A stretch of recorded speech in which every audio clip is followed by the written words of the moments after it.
Alhamdulillah nahmaduhu wa nasta'inuhu wa nastaghfiruh wa na'udzu billahi min syururi anfusina wa sayyiati a'malina may yahdihillahu fala mudilla lahu wa may yudlil fala hadiya lahu asyhadu an la ilaha illallah wahdahu la syarika lahu wa asyhadu anna Muhammadan abduhu wa rasuluhu sallallahu alaihi wa ala alihi wa sahbihi wa sallama tasliman katsira amma ba'd. Ikhwati fillah, azanallahu wa iyyakum.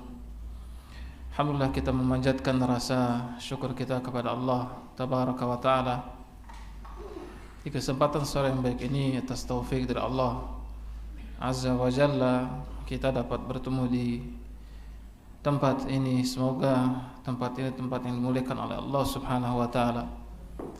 Semoga orang yang memakmurkan tempat ini dan orang-orang yang menghadiri tempat ini diberikan taufik oleh Allah subhanahu wa ta'ala untuk menempuh siratal mustaqim. Dan di kesempatan sore kali ini kita akan melanjutkan acara Semarak Ramadan 1400 berapa? 44 Hijriyah.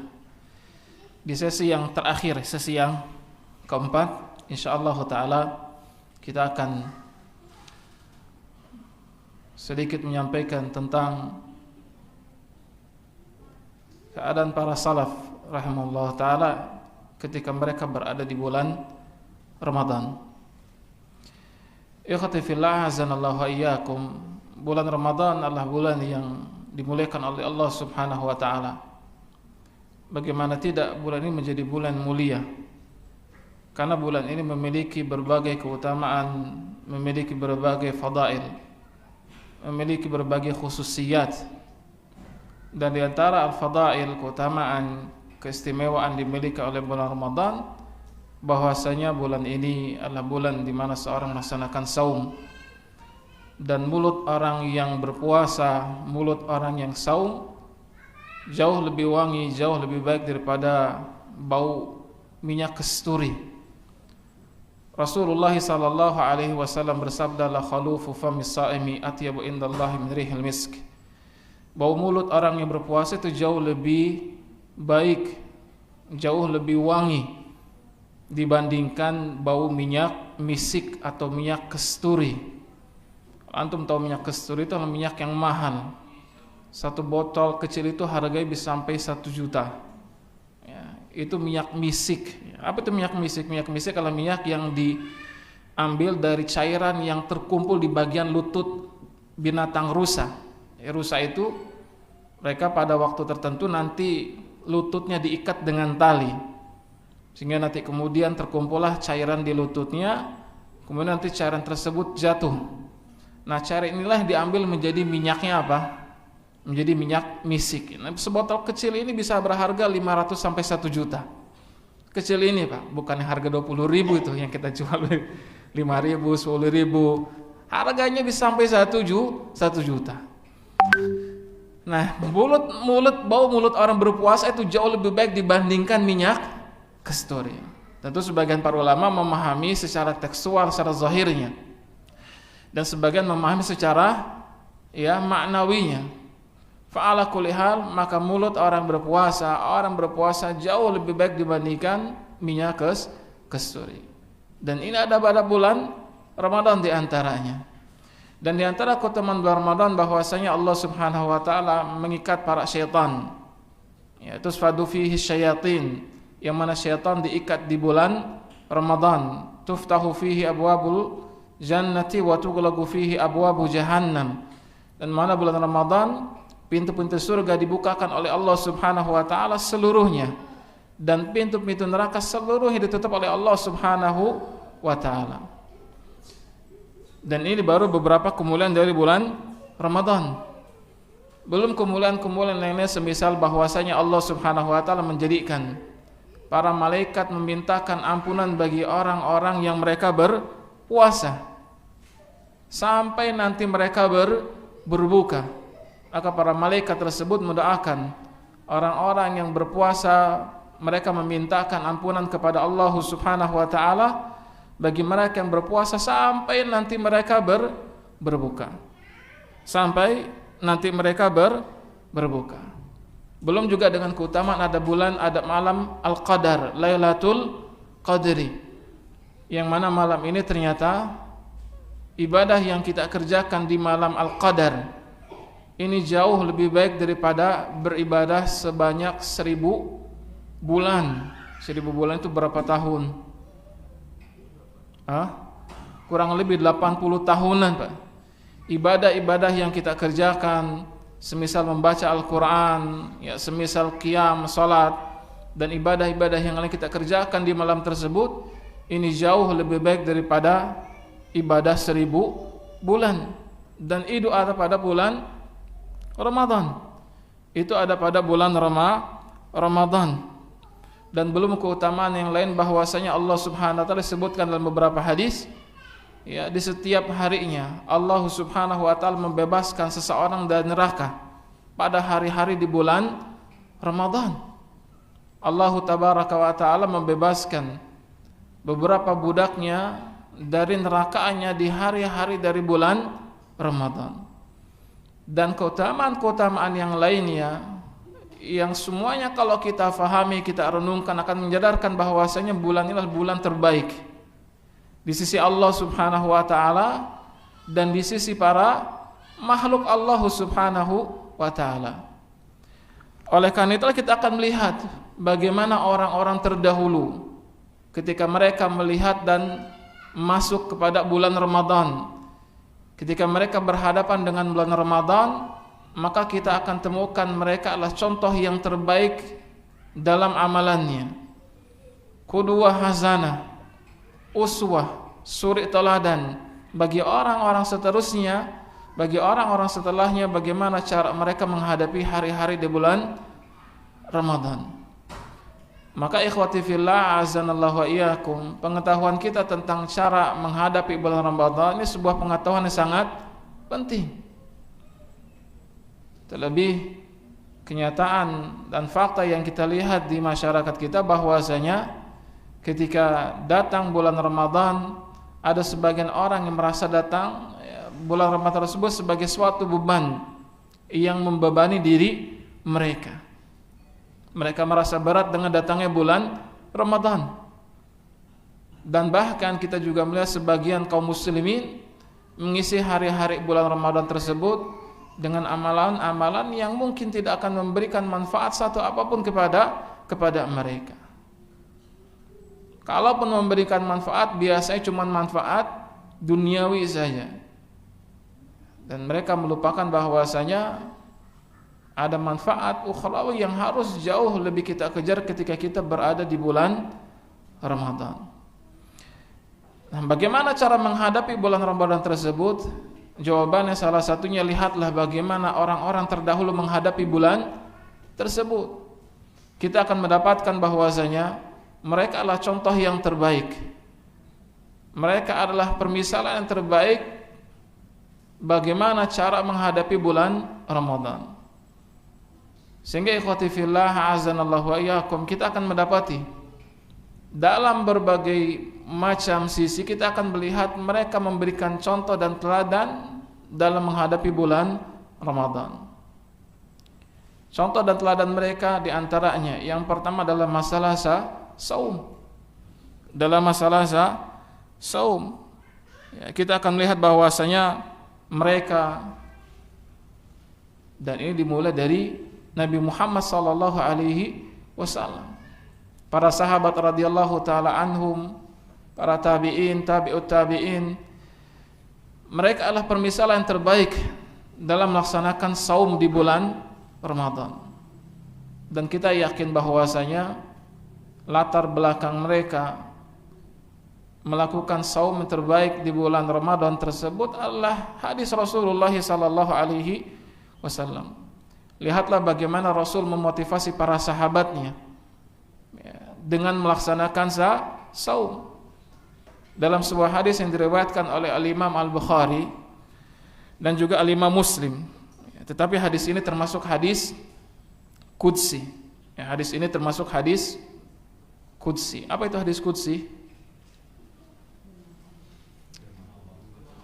Firman Allah. Apa beda dengan Al-Quran? Selain Al-Quran. Terus apa bedanya selain Al-Quran kalau gitu? Kalau hadis qudsi firman Allah, Al-Quran firman Allah, kemudian apa bedanya? Oh, ini hadiah. Oh, semuanya ini satu-satu. Baik. Baik. Siapa yang coba bisa menyebutkan apa perbedaan antara Al-Quran Al-Karim dengan hadis qudsi? Tapi mohon jawabannya jangan dibilang hadis qudsi adalah selain Al-Quran. Tentu, karena bukan termasuk Al-Quran, maka hadis qudsi. Tapi maksud apa bedanya? Baik, monggo silakan.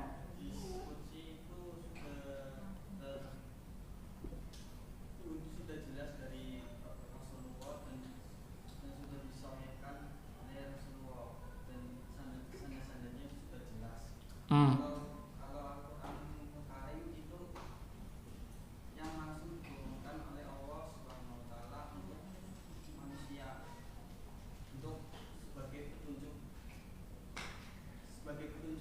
untuk manusia. Sebagai petunjuk bagi manusia. Berarti hadis qudsi bukan petunjuk bagi manusia. Baik, jazakallah, tapi masih belum tepat. Ada yang mau coba, Pak? Baik, fadhol, silakan.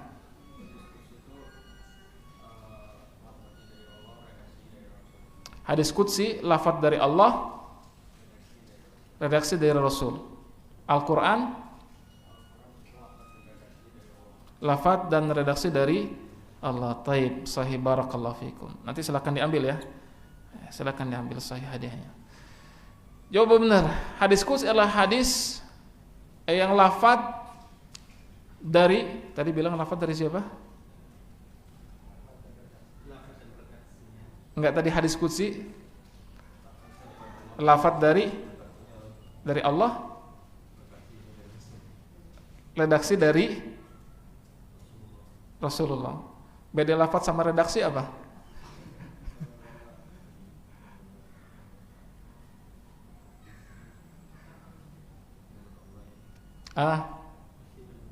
Masih belum? Ya, masih belum juga. Ada yang mau coba lagi, Pak?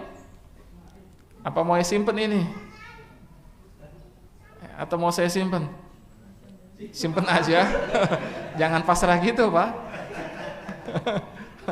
Ya sudah, kalau saya simpen, ya saya simpen. Tadi hampir saya betulkan, cuma saya ngeh ketika tadi dibilang lafaz dari Allah, redaksi dari Rasul.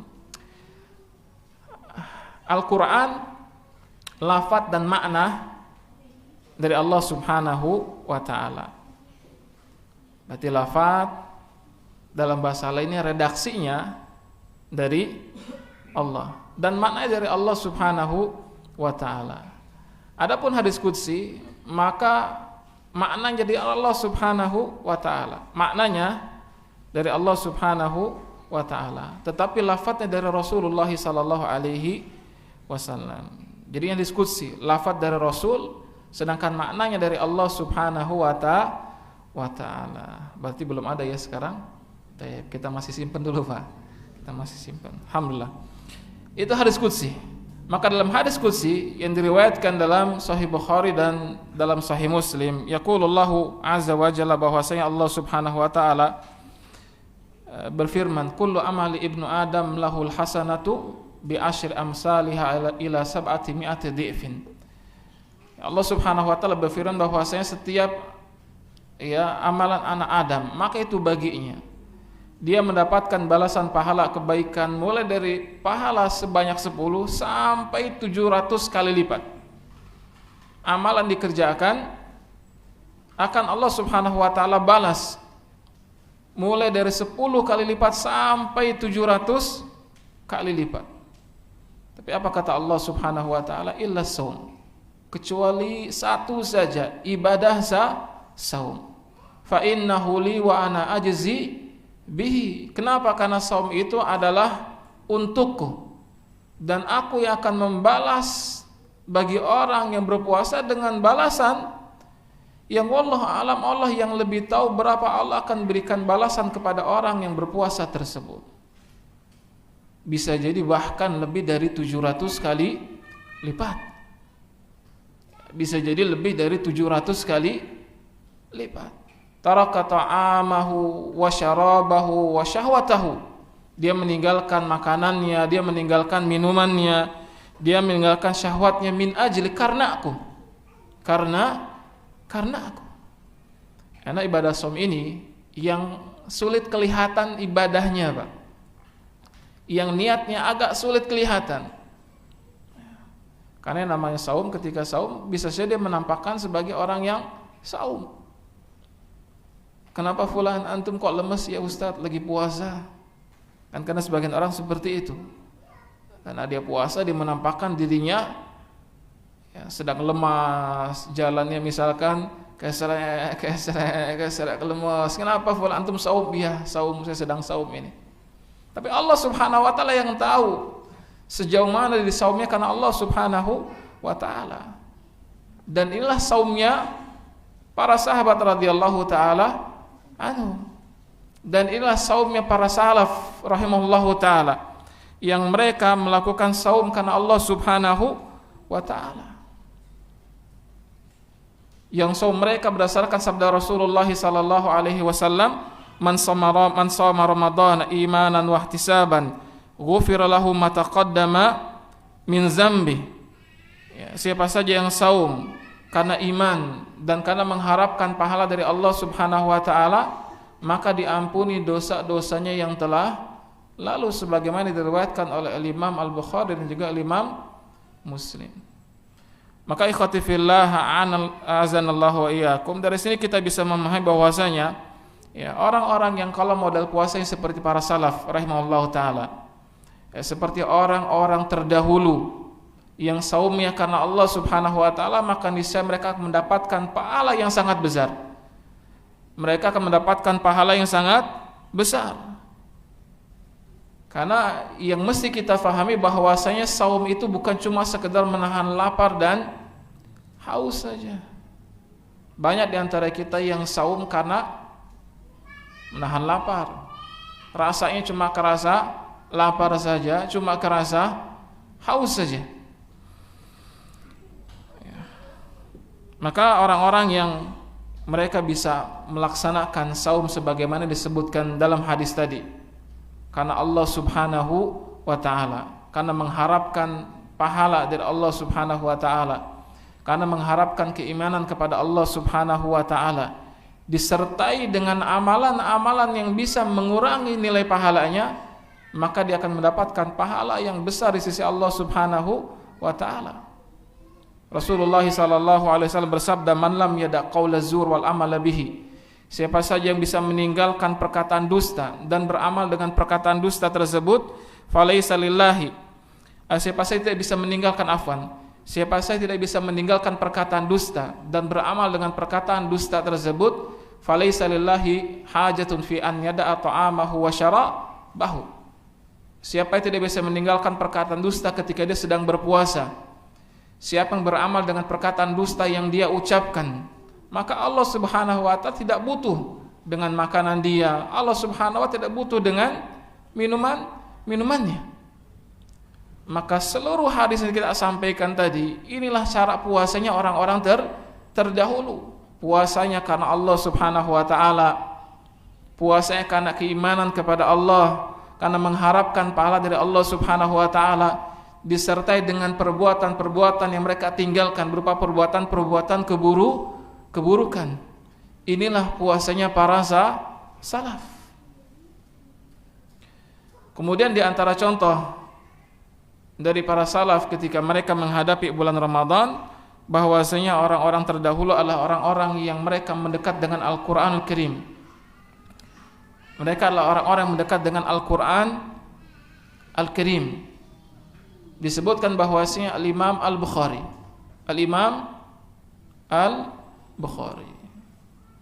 Selingan sedikit deh.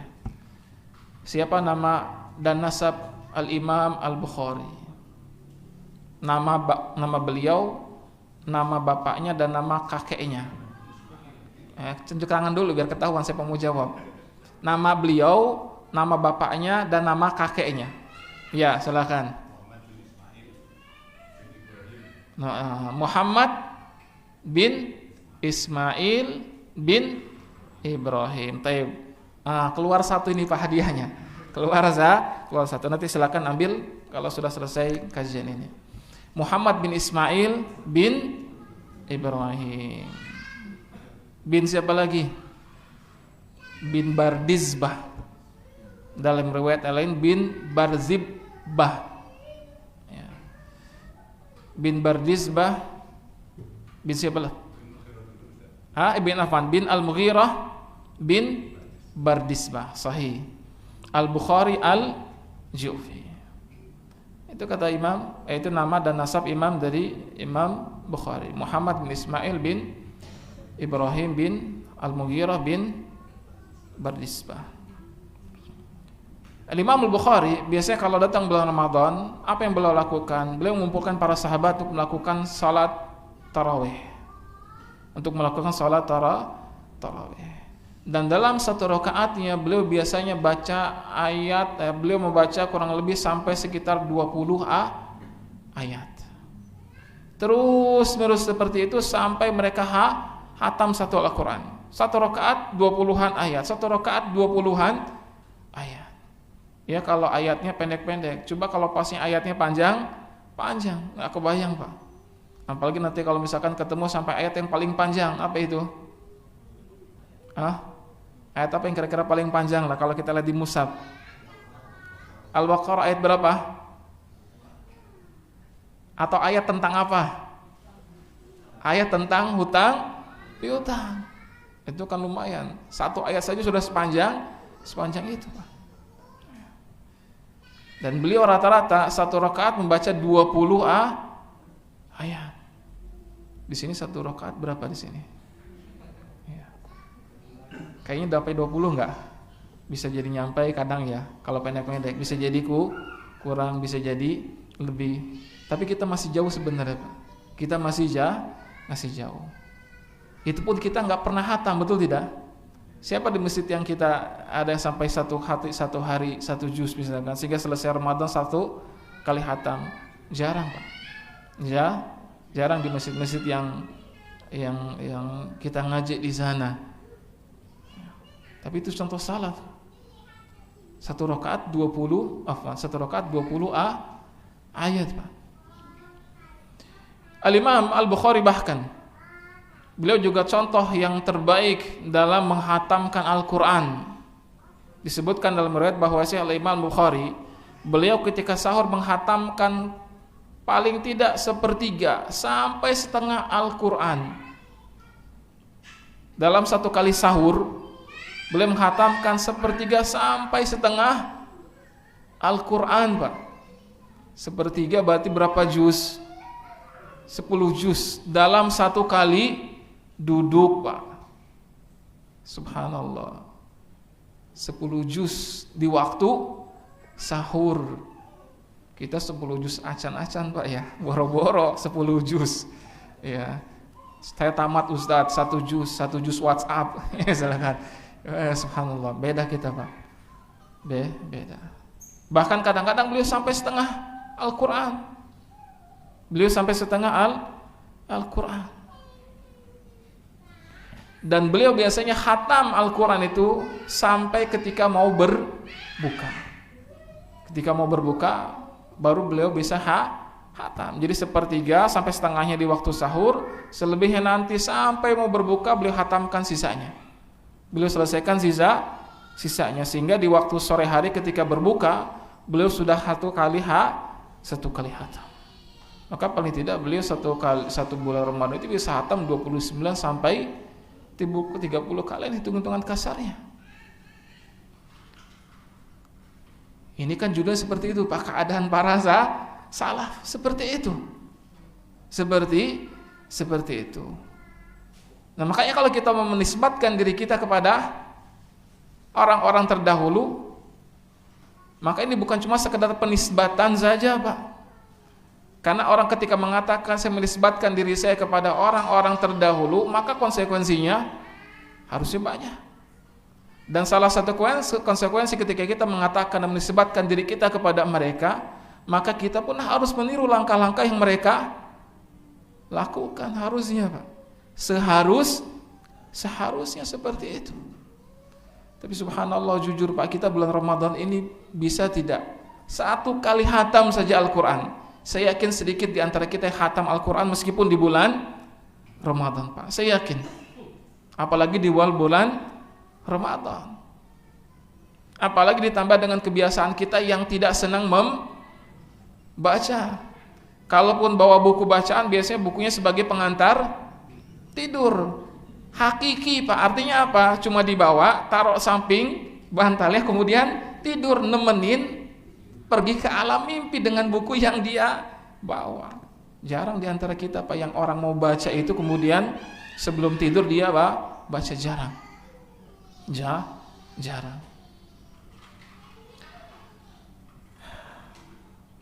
Al-Quran ya adalah kitab yang terbaik yang mesti kita baca ketika bulan Ramadan. Dan ini contohkan diantara oleh Imam Al-Bukhari.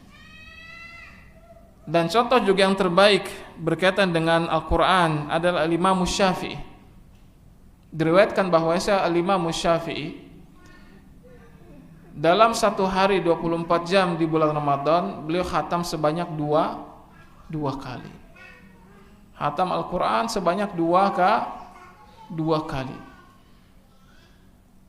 di pagi hari dan di malam harinya. Antum jangan bilang, Ustadz itu kan orang-orang terdahulu. Nggak usah pakai alasan lah Pak, nggak usah pakai alasan apapun lah pokoknya kita harus mau dan ngaku dan malu bahwa kita tidak bisa seperti mereka. Jangan antum kasih beribu alasan.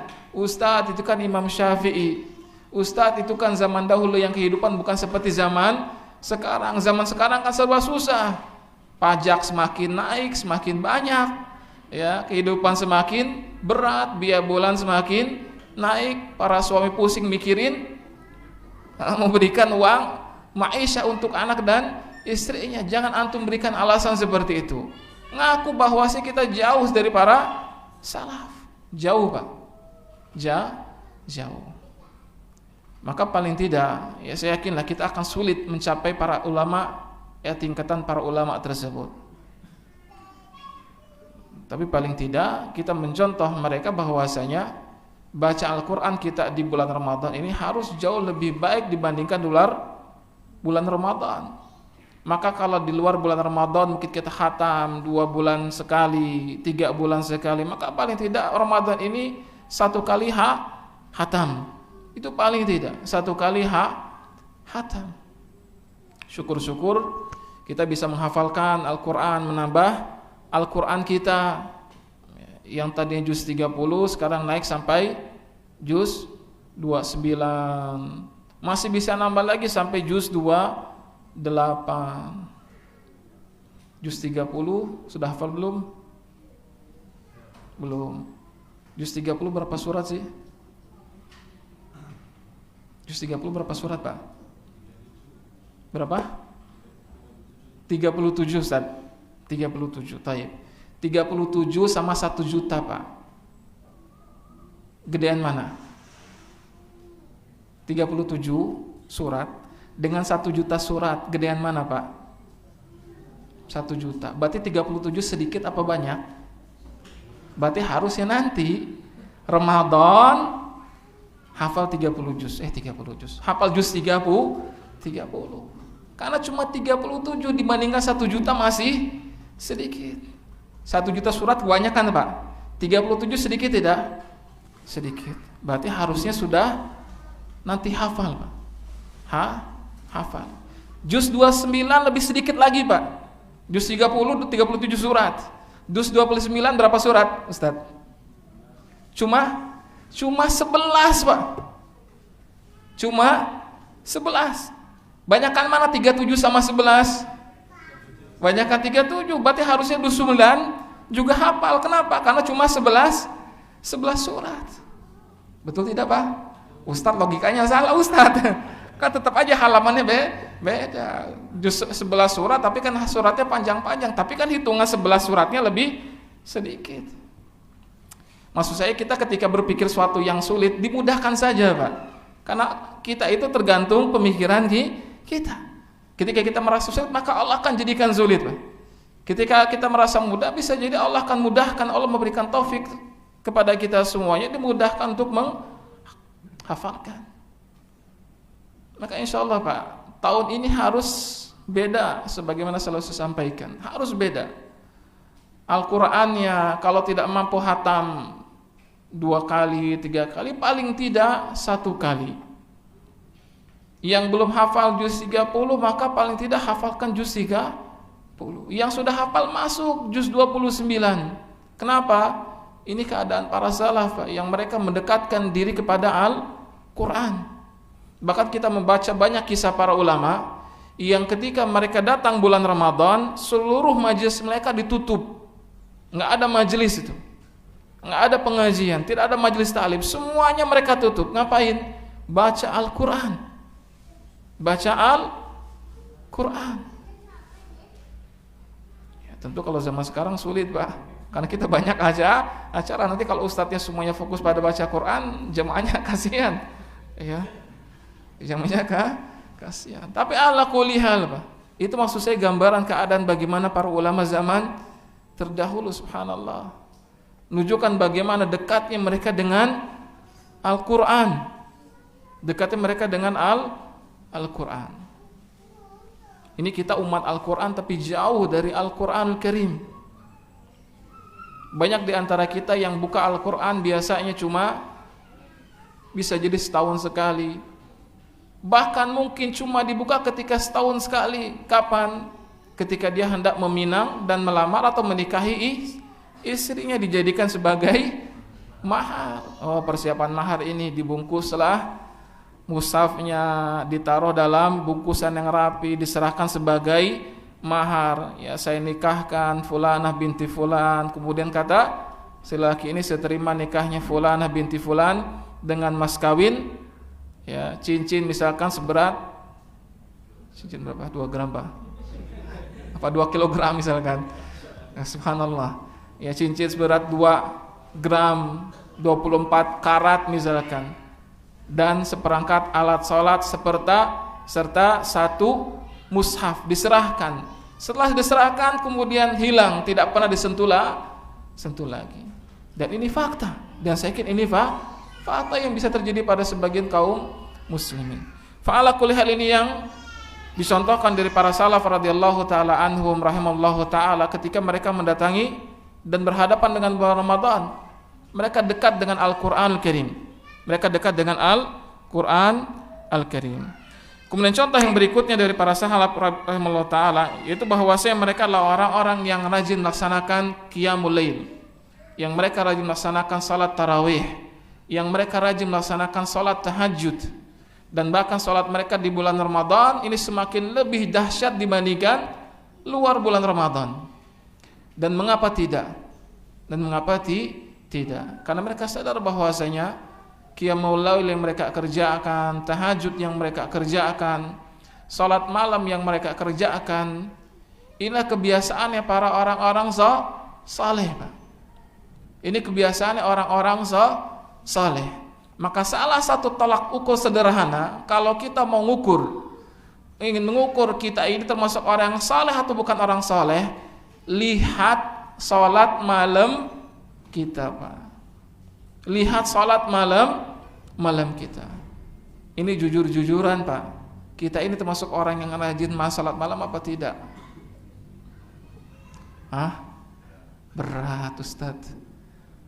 Ya, berat. Saya yakin banyak di antara kita yang berat melakukan sholat malam. Jujur, Pak, ya. Berat sholat malam. Yang ringan itu biasanya bel handphonenya, alarm handphone itu ringan, nyala terus, jam 3 nyala, ringan. Tapi yang punya handphonenya nggak bangun. Sadar-sadar ketika ternyata sudah masuk waktu subuh, loh kok handphonenya nggak kebunyi ya? Bukan nggak bunyi, nggak dengar dengan bunyi alarmnya. Karena saking nyenyaknya terbuai dengan mimpi. Mimpi ketemu fulanah dalam mimpinya, mimpi dapat durian runtuh, ketimpa durian misalkan Pak, ketimpa rizki misalkan dalam mimpinya, asik dengan mimpinya, sampai tidak melakukan salat malam. Padahal salat malam ini ciri-ciri orang saleh. Dan inilah amalan para salaf Pak. Inilah amalan orang-orang terdahulu. Inilah amalan para nabi, termasuk Nabi Muhammad sallallahu alaihi wasallam. Inilah amalan para sahabat radhiyallahu taala anhum, amalan para tabi'in, amalan para tabi'ut tabi'in, amalan para ulama kita. Tetapi kita ternyata masih belum mencontoh mereka. Sekedar membuka mata kita untuk melihat jam berapa saja kadang-kadang masih berat. Ini kayaknya kalau kita mau masuk waktu sepertiga malam terakhir ini buka mata berat sekali Pak. Itu digelendoti sama setan, itu pasti itu. Digelendoti sama setan. Setan membuat kita berat untuk membuka mata kita. Kenapa? Karena mereka tidak ingin kita menjadi orang-orang yang saleh. Mereka paham bahwasanya salat malam ciri orang saleh, kebiasaan Nabi, kebiasaan para sahabat. Dan kebiasaan ini semakin menguat di bulan Ramadan. Maka ikhwati fillah azanallahu wa iyyakum, seharusnya nanti bulan Ramadan ini menjadi momen bagi kita untuk mulai membiasakan kita melakukan qiyamul lail. Mau qiyamul lail, mau qiyam Ramadan, mau salat tahajud, mau salat tarawih, silakan sebut dengan nama apapun. Kebiasaan ini nanti pada akhirnya harus terus-menerus terbawa oleh kita semuanya meskipun Ramadan telah lewat.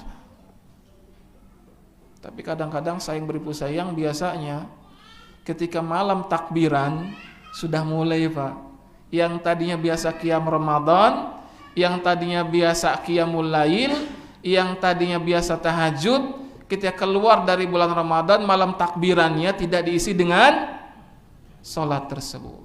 Betul apa betul? Benar. Kebetulan apa kebenaran?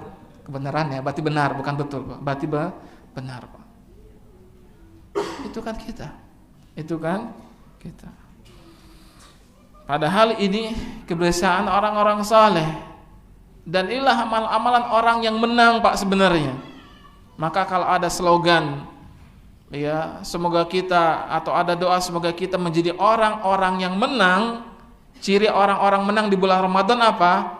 Lihat salah satunya, masihkah dia bisa menjaga salat malamnya ketika di luar bulan Ramadan Pak? Kalau iya, maka wallahu a'lam, semoga ini tanda kemenangan yang Allah berikan kepada orang tersebut. Kalau ternyata kita tinggalkan di malam takbiran, maka jangan-jangan kita termasuk orang-orang yang kalah. Jangan-jangan cuma selama Ramadan kita ditipu sama setan. Fulan, antum puasanya bagus.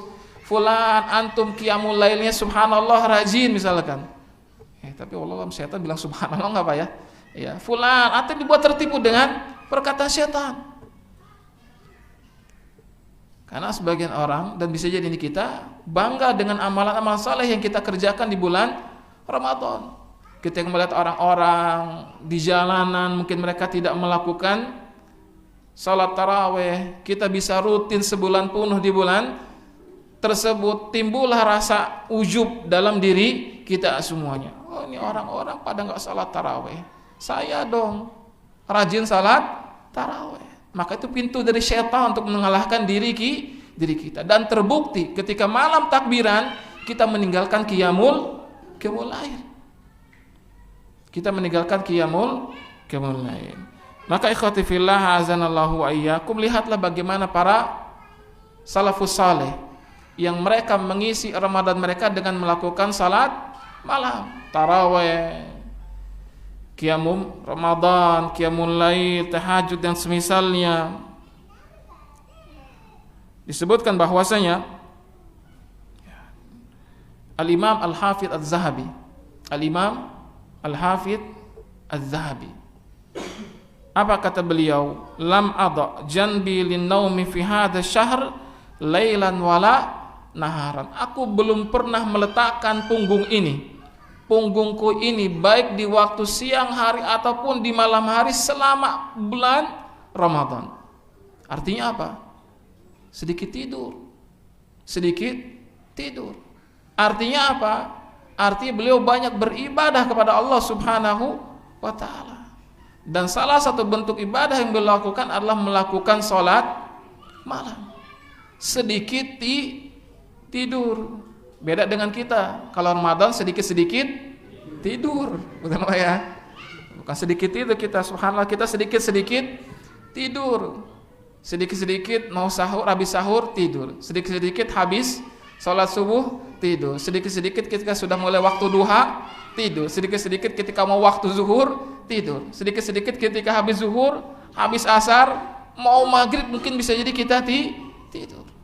Subhanallah. Imam Az-Zahabi kata beliau, saya sedikit tidur. Saya tidak meletakkan punggung saya baik di siang hari ataupun di malam hari, tidak tidur. Yang jelas bukan majelis Pak kayak kita pasti. Yang jelas juga bukan ngobrol, bukan begadang, tapi ibadah kepada Allah Subhanahu wa ta'ala. Saya yakin Pak pasti salah satunya beliau banyak salat. Beliau banyak salat. Dan di antara salat malam. Salat malam.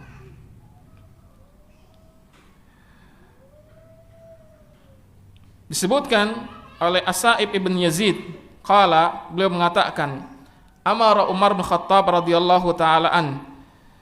Umar bin Khattab memerintahkan Ubay bin Ka'ab wa Tamimah ad-Dari. Umar bin Khattab memerintahkan dua orang sahabat. Yang pertama Ubay bin Ka'ab dan yang kedua Tamim ad-Dari radhiyallahu anhum. Apa yang diperintahkan? An yaquma linnasi fi Ramadan, bahwasanya kedua orang ini menjadi imam bagi salat qiyam Ramadan. Fakana al-qari yaqra bil mi'in, maka salah satu di antara dua ini ketika mereka menjadi imam, maka mereka membaca ratusan ayat. Mereka membaca ratusan ayat. Dan ini juga belum pernah saya temui Pak di sini. Ya. Kita belum pernah menemukan satu kali sholat itu sampai ratusan ayat yang dibaca. Mungkin ada di beberapa tempat, tetapi bukan kebiasaan yang wajar. Mungkin cuma di beberapa titik dan beberapa tempat saja, semisal pondok, yang memang area-area tersebut untuk mendidik santrinya. Tetapi di masyarakat umum belum pernah kita melihat Pak. Ya, walaupun di luar sana ada. Ada salah seorang syekh bernama Syekh Usama, beliau dari Mesir. Beliau ini harian yang memang terkenal kalau sholatnya lama Pak. Lama. Ya, bahkan saking lamanya satu rakaat itu, kalau kita mau pergi ke kamar mandi, menunaikan hajat, mandi, kemudian nanti balik lagi, ternyata rakaatnya belum selesai Pak. Antum kalau ke kamar mandi butuh berapa lama? Hah? Tergantung ya. Taib. Kadang-kadang misalkan buang air Pak, satu kali buang air berapa menit? 15 menit. Subhanallah ini. Ya, taruhlah ya 15 menit lah. Tambah mandi berapa lama Pak? Misalkan 10 menit. Taruhlah pakai baju segala macam, lepas baju segala macam setengah jam. Balik lagi, rakaatnya belum selesai Pak. Itu sholat biasa Pak. Jadi katanya disebutkan orang-orang yang biasanya nggak paham dengan kebiasaan syekh, ketika datang mereka pikir sebentar, ternyata sholatnya lama, akhirnya pada kabur dari sholat tersebut. Ya, fa'alakulah itu di luar bulan Ramadan. Tapi kalau bulan Ramadan maka lebih dahsyat lagi. Bahkan beliau sholat itu dari malam Isya sampai menjelang sahur. Gempor itu kaki Pak, gemeter-gemeteran itu pasti. Ya, subhanallah gemetar pasti Pak, saya yakin. Itu bisa nanti contoh biar kakinya sampai bengkak itu sebagaimana bengkaknya kaki Rasulullah sallallahu alaihi wasallam. Ini terjadi zaman Umar ketika beliau memerintahkan Ubay bin Ka'ab dan Tamim ad-Dari. Beliau membaca, ya kedua imam ini membaca sampai ratusan ayat. Hatta kunna na'tamidu 'alal asah min tulil qiyam, Sampai-sampai karena lamanya sholat tersebut, kami itu berdiri dan bersandar di atas atau dengan menggunakan tongkat, karena saking lamanya, Pak. Saking lamanya. Wa ma kunna nansarufu illa fi furu'il fajri, dan kami belum selesai dari sholat tersebut sampai nanti dekat mau masuk waktu subuh. Sampai dekat mau masuk waktu subuh. Wah, ini kayaknya perlu kapan-kapan ini, Pak. Kita harus merasakan. Subhanallah. Ya tentu kalau imam sama makmumnya siapa ya? Tapi kayaknya saya yakin susah, Pak, seperti ini. Susah. Wong kita kalau tarawehan saja sudah jam 9, jamaah sudah gelisah. Selesai 2 rakaat lihat jam. Selesai 2 rakaat lihat jam. Kayak ini imam lama sekali. Baru sampai jam 9, belum sampai menjelang subuh. Subhanallah. Ini contoh orang-orang terdahulu. Kemudian juga disebutkan oleh Malik bin Abdullah bin Abi Bakar qala, beliau berkata, sami'tu abi yaqul, aku mendengar bapakku berkata, kunna nansarafu fi Ramadan minal qiyam. Kami ini selesai melakukan qiyam Ramadan, fayastajil khadam bit-ta'am makhafatal fajr. Maka para pembantu mereka itu terburu-buru menghidangkan makanan untuk sahur karena khawatir masuk waktu subuh. Berarti ini tanda apa, Pak? Mereka terburu-buru makan sahur karena khawatir masuk waktu subuh. Habis melaksanakan qiyamul lail. Berarti tanda apa? Panjangnya sholat mereka. Dari Isya sampai menjelang waktu subuh berakhir. Itu, Pak, dan itu fakta. Fakta. Tapi fakta terjadi zaman dahulu. Dan itu salaf. Itulah salaf, Pak. Taib, ini berkaitan dengan qiyam Ramadan. Kemudian juga di antara contoh para salaf, kegiatan para salaf dan amalan para salaf di bulan Ramadan, bahwasanya mereka termasuk orang-orang yang dermawan di bulan Ramadan. Tentu kedermawanan mereka bukan hanya di bulan Ramadan saja, tetapi juga di luar bulan Ramadan. Tetapi semakin bagus dan semakin kuat dan semakin tinggi kedermawanan mereka ketika masuk bulan Ramadan. Dan bagaimana tidak meningkat kedermawanan mereka, karena Rasulullah sallallahu alaihi wasallam telah menyebutkan dalam hadis Rasulullah, karena Rasulullah sallallahu alaihi wasallam ajwadan nasa bil khair. Rasulullah orang yang paling dermawan kepada yang lainnya, orang yang paling dermawan, Pak. Wa kana ajwada ma yakunu fi syahri Ramadan, dan kedermawanan Rasul semakin bertambah ketika masuk bulan Ramadan. Inna Jibril alaihi salatu wassalam kana yalqahu fi kulli sanatin fi Ramadan hatta yansalikh fayaridu Rasulullah sallallahu alaihi wasallam al-Qur'ana fa idza laqiyahu Jibril kana Rasulullah sallallahu alaihi wasallam ajwadu bil khairi minar rihi al-mursalati. Rasul biasanya ditemui oleh malaikat Jibril. Dan Rasul biasanya membaca kepada malaikat Jibril Al-Quran. Dan disebutkan di akhir hadis ini menguatkan bahwasanya kedermawanan Rasul itu semakin meningkat di bulan Ramadan. Ajwadu minar rihi al-mursalati, lebih dermawan daripada seperti angin yang berhembus. Yang namanya angin hembus itu ringan, Pak. Ringan ada, tapi dia jalan dan bisa kita rasakan. Dan kedermawanan Rasul lebih hebat daripada angin yang berhembus. Nah, kata para ulama menunjukkan bahwasanya Rasulullah memiliki tingkat kedermawanan yang paling tinggi. Dan ini terjadi di bulan Ramadan. Dan di antara contoh kedermawanan para salaf rahimahullah ta'ala, bahwasanya mereka termasuk orang-orang yang gemar memberikan makan kepada orang yang lainnya, gemar memberikan makanan kepada orang yang lainnya.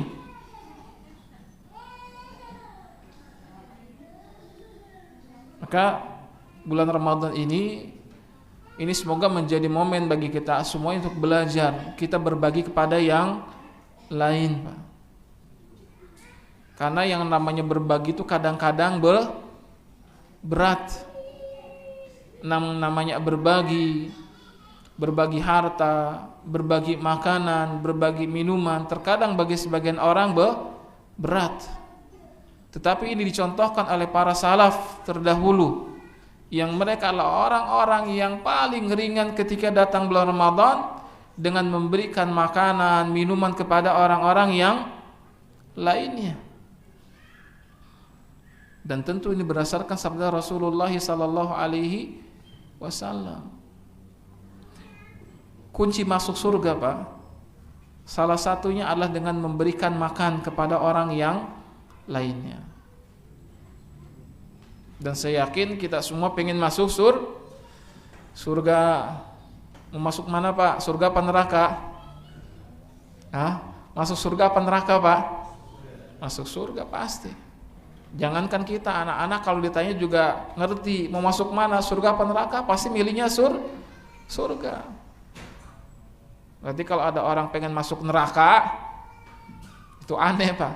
Ada orang pengen masuk neraka itu aneh, karena orang pasti pengen masuk surga. Hatta orang-orang kafir yakin kalau kita tanya mau masuk mana, surga neraka, pasti milihnya surga. Dan tahukah kita bahwasanya ternyata salah satu amalan yang bisa memasukkan seorang ke dalam surganya Allah adalah memberikan makan. Dalam hadis yang diriwayatkan oleh Abdullah bin Salam, beliau meriwayatkan sebuah hadis dari Rasulullah sallallahu alaihi wasallam, ya qala Rasulullah sallallahu alaihi wasallam, ya ayuhan nas afshu assalam, wahai orang-orang, sebarkanlah salam. Sebarkanlah salam. Salam kepada siapa? Kepada semua orang, Pak. Kepada semua orang. Cuman memang di zaman sekarang ini agak susah kalau kita mau menerapkan hal ini, Pak. Betul tidak? Kita salamin orang lain, dipikir orang ini orang sok PDKT. Tapi ini sebenarnya perintah dari Rasul, Pak. Ini perintah dari Rasul. Afsus salam, sebarkan salam. Ustadz, berarti kalau saya ketemu akhwat boleh dong saya ucapin salam? Ya enggak, paling lagi. Ya, itu beda lagi kata para ulama. Ya, kata para ulama, kalau misalkan ada laki-laki bertemu dengan perempuan dan dikhawatirkan timbul fitnah kepada mereka, ya, apalagi kalau misalkan perempuan mungkin masih muda, masih gadis, dan laki-laki masih perjaka, nggak usahlah amalkan hadis ini, mohon maaf, Pak. Ya, Ustadz, kata Ustadz, afsyus salam. Berarti kalau saya ketemu ukhti, nanti saya bilang assalamualaikum. Jangan tebar pesona. Apa kata para ulama, yang ini nggak bisa diamalkan. Jangan amalkan. Kenapa? Karena khawatir timbul fitnah. Ya, mentang-mentang pengen melaksanakan hadis, akhirnya semuanya diembat, termasuk kepada para ukhti. Ya, misalkan. Ya, ukhti apa ikhti? Uketi ya. Ini tidak bisa. Yang paling aman laki-laki kepada laki-laki, perempuan kepada perempuan. Afsus salam, kata Rasulullah sallallahu alaihi wasallam. Sebarkan salam. Karena di antara ciri akhir zaman nanti, bahwasanya salam itu yang diberikan kepada orang-orang tertentu yang dia kenal saja. Ini sudah terjadi, Pak. Coba kalau kita berikan salam, kita biasanya berikan salam kepada siapa zaman sekarang ini? Orang-orang yang kita kenal saja. Kita mau beri salam kepada orang yang dikenal, disangka PDKT, disangka ini siapa misalkan, nggak kenal tapi ngasih salam. Dan inilah ciri akhir zaman.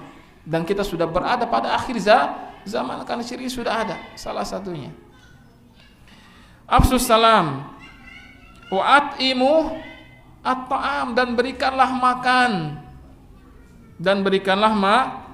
Makan. Wasilul arham, dan sambunglah silaturahmi. Wasallu bin nasi wan nasu niyam, dan salatlah di malam hari dalam keadaan orang-orang ketika mereka sedang tidur. tadkhulul jannata bisalam, maka engkau akan masuk ke dalam surga dengan penuh keselamatan.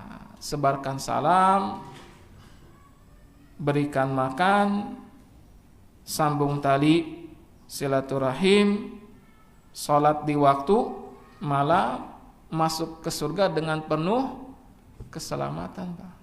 Salah satunya ngasih makan.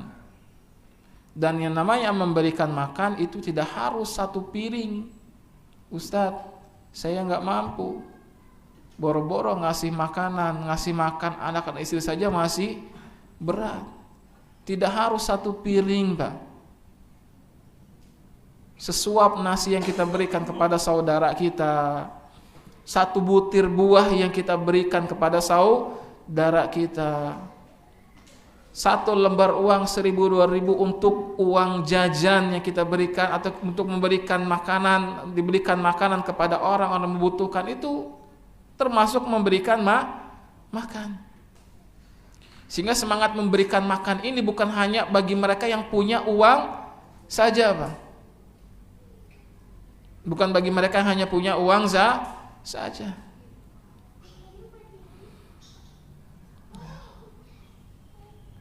Ini kebiasaan para salaf. Dan di antara kebiasaan yang dilakukan ini dicontohkan oleh orang-orang dari Bani Adi. Bani Adi. Disebutkan Abu Sawwar Al-Adawi, beliau mengatakan kana rijalun min Bani Adi. Ya, adalah orang-orang dari kaum Bani Adi, dari kabilah Bani Adi, yusalluna fi hadzal masjid. Mereka salat di masjid ini. Ma aftara ahadun minhum ala ta'amin qat wahdahu. Mereka kalau berbuka itu tidak pernah berbuka sendirian. Mereka kalau berbuka tidak pernah berbuka sendirian. Artinya apa? Berbuka dengan orang lain. Entah dengan keluarganya misalkan. Yang jelas mereka tidak pernah berbuka sendirian. In wajada man ya'kulu ma'ahu akal. Kalau mereka ada orang lain yang bisa diajak makan di rumah mereka, maka mereka makan bareng dengan orang tersebut. Maka mereka berbuka dengan orang tersebut. Wa illa akhraja ta'amahu ilal masjidi fa akalahu ma'an nasi wa akalan nasu ma'ahu. Tapi kalau tidak ada orang diajak makan bareng di rumahnya, maka mereka bawa makanan mereka ke masjid, kemudian mereka makan di masjid tersebut bersama orang banyak. Itu kebiasaan Bani Adi, Pak. Kebiasaan Bani Adi. Maka ikhwati fillah azanallahu wa iyyakum, yang perlu kita pahami adalah kebiasaannya para salaf. Dan ini ada termasuk ibadah. Dan ini termasuk ibadah. Dengan memberikan makan ini, kata para ulama, maka akan timbul rasa kasih sayang. Dan ini akan menjadi sebab seorang masuk ke dalam surganya Allah Subhanahu wa ta'ala. Dan berkaitan dengan bulan Ramadan, maka termasuk bagian dari memberikan makanan juga memberikan makanan berbuka bagi orang-orang yang berpuasa, Pak. Memberikan makanan bagi orang-orang yang berbuka puasa. Rasulullah sallallahu alaihi wasallam dalam hadis yang diriwayatkan oleh Imam Ahmad dan juga oleh Imam An-Nasa'i, Rasul bersabda, man fattara sa'iman, siapa saja memberikan makanan bagi orang yang berpuasa, berbuka puasa, kana lahu misla ajrihi ghaira annahu la yanqusu min ajri misaimi syai'un, maka baginya pahala puasa semisal orang yang berpuasa tersebut tanpa mengurangi pahala orang yang sedang berpuasa tersebut. Tanpa mengurangi pahala dari orang yang sedang berpuasa tersebut. Maka kita masih makan kepada orang yang berbuka puasa, kita dapat pahala ngasih makan, dapat pahala puasa orang yang sedang berpuasa tersebut. Maka ini seharusnya menjadi kabar gembira bagi kita untuk banyak memberikan bantuan makanan berbuka, Pak.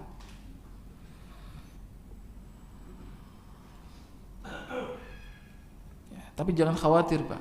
Ustaz, saya nggak bisa ngasih banyak, ngasih sedikit nggak masalah. Ngasih sedikit tidak masalah. Apa kata Rasulullah sallallahu alaihi wasallam bersabda, yu'tillahu hadas sawab liman fattara iman. Allah Subhanahu wa taala akan memberikan pahala bagi mereka memberikan makanan berbuka. Ala madzaqqati labanin, meskipun cuma seteguk. Meskipun cuma seteguk air susu kata Rasulullah sallallahu alaihi wasallam. Au tamrah, ataupun mungkin cuma satu biji korma. Tentu bukan bijinya saja tapi juga beserta dagingnya Pak ya. Wah, kata Ustadz, bijinya saja sudah, dagingnya dimakan dikasih cuman biji ya telan. Emangnya jadi kayak luwak misalkan Pak. Ya. Meskipun cuma satu biji saja, satu buah korma saja, itu termasuk memberikan makanan bagi orang yang berbuka. Au syurbati ma, atau cuma memberikan seteguk air putih saja, maka itu sudah termasuk kategori berbuka.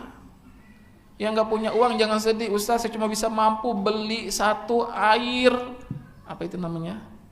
Satu gelas air Ustaz beli, 500 rupiah Ustaz beli. Taruh di masjid, niatkan untuk orang berbuka. Bisa jadi Allah kasih pahala yang besar meskipun cuma satu gelas. Nggak tahu Pak. Kata Rasul, Allah akan berikan balasan meskipun cuma satu teguk air minum. Ini satu gelas sudah berapa teguk Pak? Satu gelas sudah berapa teguk? Maka saya pikir sangat sayang sekali kalau kemudian kita menyia-nyiakan pahala yang besar ini. Maka ikhwati fillah hazanallahu wa iyyakum, inilah kebiasaan para salaf ya ketika mereka berada di bulan Ramadan. Ya, ketika mereka berada di bulan Ramadan, belum amalan-amalan yang lainnya. Termasuk ikhwati fillah hazanallahu wa iyyakum yang perlu kita peringatkan bahwasanya para salaf adalah termasuk orang-orang yang menjauhi perbuatan-perbuatan yang tidak bermanfaat ketika bulan Ramadan. Mereka termasuk orang-orang yang menjauhi perbuatan-perbuatan yang tidak bermanfaat ketika bulan Ramadan.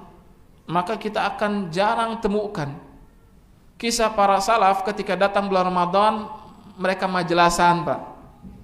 Ada itu cerita majelasan ketika bulan Ramadan.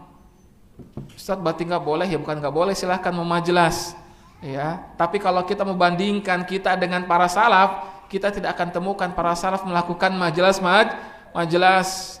entah majelis qahwa, entah majelis syahi, entah majelis duren misalkan, entah majelis angkringan, pokoknya apalah judul tidak akan kita temukan. Berarti Ustaz nggak boleh? Silahkan Pak, silahkan. Saya bukan menghalangi, tetapi lihat bagaimana kualitas mereka dengan kualitas kita. Sekali lagi mohon jangan diinterpretasikan salah Pak ya. Saya awal-awal saya menghalang, enggak Pak. Saya cuma mengatakan bahwasanya inilah kualitas kita Pak. Inilah kualitas kita. Kalau kita bandingkan dengan para salaf, karena judul kita keadaan salaf, maka kita dibandingkan dengan salaf masih jauh. Kita masih senang main-main di bulan Ramadan. Kita masih senang kumpul-kumpul di bulan Ramadan, kumpul-kumpul yang kadang-kadang mungkin tidak ada manfaatnya. Yang kadang-kadang tidak ada manfaatnya pada kita di bulan yang mulia, bulan Ramadan. Maka para salaf mereka adalah orang-orang menjauhi perbuatan-perbuatan tidak bermanfaat dengan ucapan-ucapan tidak bermanfaat di bulan Ramadan. Silakanlah antum kira-kira apa yang tidak manfaat? Banyak. Melakukan perbuatan-perbuatan tidak bermanfaat di bulan Ramadan. Main petasan misalkan. Apalagi sudah ngaji masing-masing main petasan misalkan. Main monopoli ya. Ustadz ini saya bosan.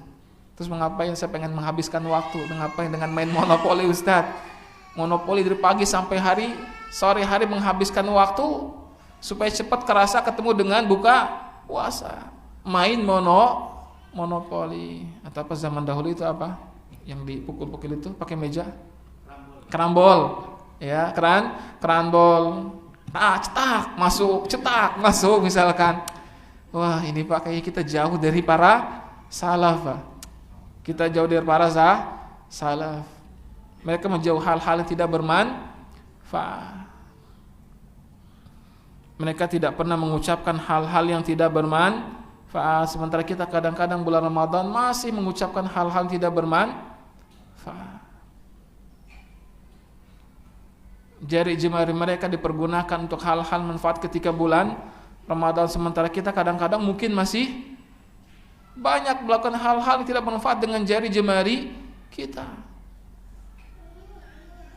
Ya. Apa itu namanya? Update status, ya. Posting di media sosial.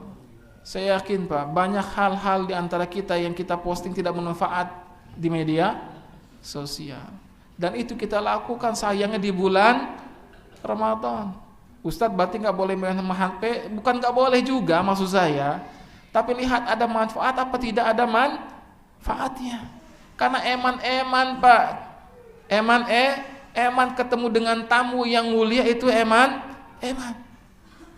Kita kalau ada tamu mulia mau main ke rumah kita, siapa tamu mulia misalkan Pak? Ya, presiden. ya katakanlah seorang tamu mulia Pak, entah siapalah orangnya, main ke rumah kita, kira-kira pantas tidak Pak? Kira-kira pantas tidak Pak? Kita menyambut dengan sambutan biasa saja. Kira-kira pantas tidak Pak kita anggurin tamu kita?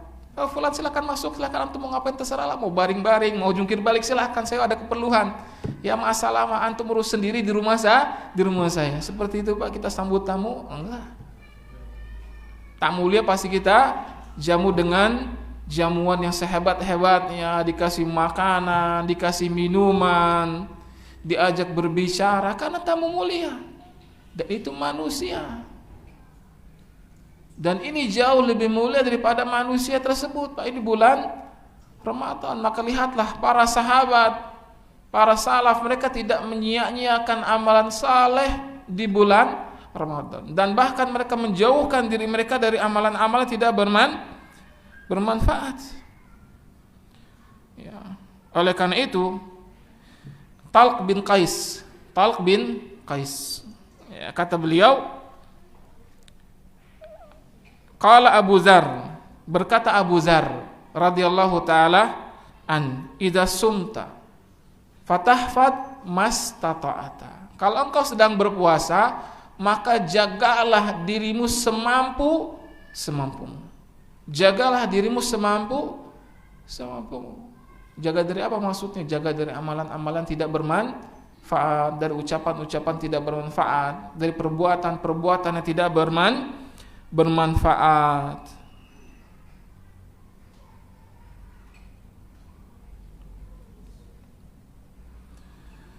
Karena itu sekali lagi kita lihat bagaimana para salaf rahimallahu taala mereka mengisi hari-hari mereka dengan amalan-amalan yang bermanfaat. Sehingga disebutkan bahwasanya orang-orang saleh terdahulu lidza tajid katsiran minhum qad lazamal masjid liyahfadhu siyamahu. Kita akan mendapati orang-orang salaf terdahulu itu biasanya mereka kerjaannya cuma di masjid kalau datang bulan puasa. Kenapa? Karena mereka khawatir kalau keluar dari masjid nanti melakukan hal-hal yang tidak bermanfaat. Dan itu terjadi, itu juga kita rasakan Pak. Kalau kita masuk ke masjid kayaknya mudah kita itu melakukan amalan saleh. Tapi kalau keluar masjid, masuk ke rumah terutama, ketemu anak, ketemu istri, ingatnya biasanya apa? Ingatnya biasanya dunia. Apalagi kalau istri sudah, Abi ini sudah akhir bulan, ya Abi ini belum jajan, Abi ini, skincare, Abi ini Umi juga perlu perawatan kulit, kan biar Umi tampil cantik depan Abi, ditagih biasanya Pak, ditagih, maka kita akan berpaling ke dunia. Ya, para salaf biasa takut dengan hal seperti ini Pak. Mereka takut saum mereka terganggu, maka kerjaan mereka cuma di masjid. Tentu beramal soleh. Ustadz, berarti saya nanti di masjid saja? Ya enggak juga Pak, zaman sekarang. Pasti Beda karena kehidupan mereka berbeda dengan kehidupan kita. Tapi maksud saya, maka ya inti yang sudah disampaikan oleh ya talak ini bahwasanya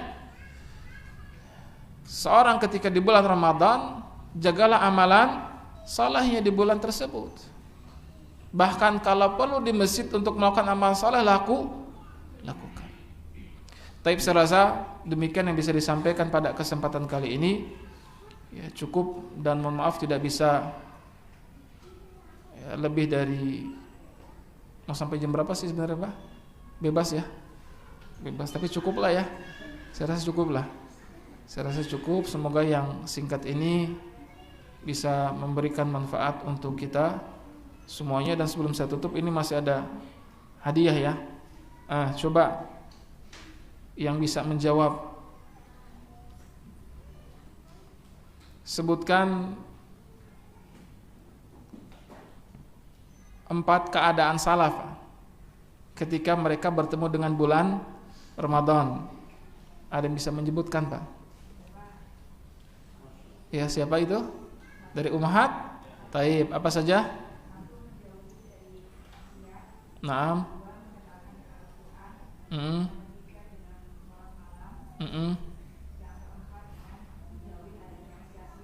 Taib, betul, sahih, barakallahu fikun. Nanti silakan hadiahnya ya. Nanti silakan hadiahnya, monggo. Taib. Wa iya. Taib. Ini masih bagi hadiah lagi, boleh? Boleh enggak Pak Ustaz? Boleh. Habiskan saja. Taib. Enggak apa-apa Pak Ismail. Boleh ya? Enggak, taib. Ada yang bisa tidak menyebutkan satu hadis yang berkaitan dengan keutamaan saum? Boleh yang tadi saya bacakan, boleh yang lainnya. Keutamaan saum secara umum, atau keutamaan saum di bulan Ramadan, atau keutamaan bulan Ramadan, silahkan. Tapi hadis bahasa Arab, boleh tentang keutamaan saum, atau keutamaan saum secara umum, atau keutamaan saum di bulan Ramadan, atau keutamaan bulan Ramadan yang tadi saya sebutkan di sini, atau di luar, silahkan. Ada yang hafal tidak Pak? Naam.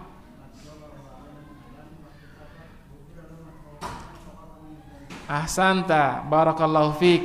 Man shoma ramadhana imanan wa ihtisaban ghufira lahu ma taqaddama min dzambi. Siapa saja yang saum karena iman kepada Allah Subhanahu wa taala dan juga karena ihtisaban, mengharapkan pahala dari Allah Subhanahu wa taala, ghufira lahu ma taqaddama min dzambi, maka diampuni dosa-dosanya yang telah lalu. Taib, sudah 3. 2 lagi. Ada yang mau menambahkan hadisnya Pak?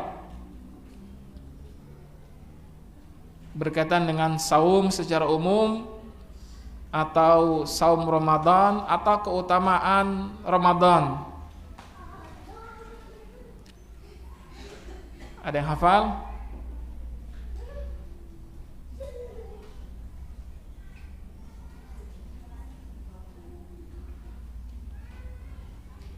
Tidak ada. Taib. Kalau tidak ada, sebutkan 3. Sebutkan saja, tidak perlu hadisnya.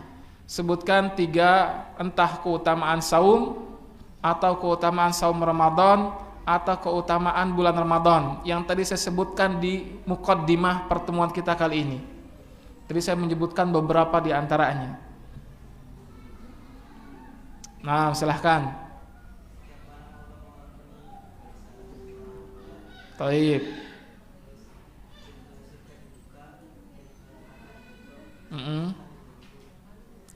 Pintu surga dibuka, pintu neraka ditutup, dan selatan dibelenggu. Sudah berapa itu? Sudah 3 ya. Taib, sahih ya, sahih.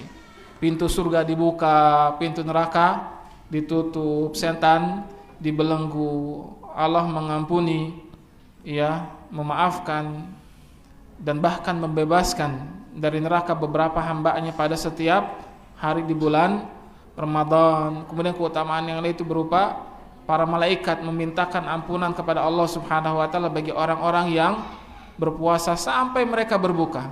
Dan juga di antara itu tadi sudah kita sebutkan, yaitu bau puasa orang-orang, bau mulut orang berpuasa lebih wangi daripada minyak kasturi. Terakhir pertanyaannya,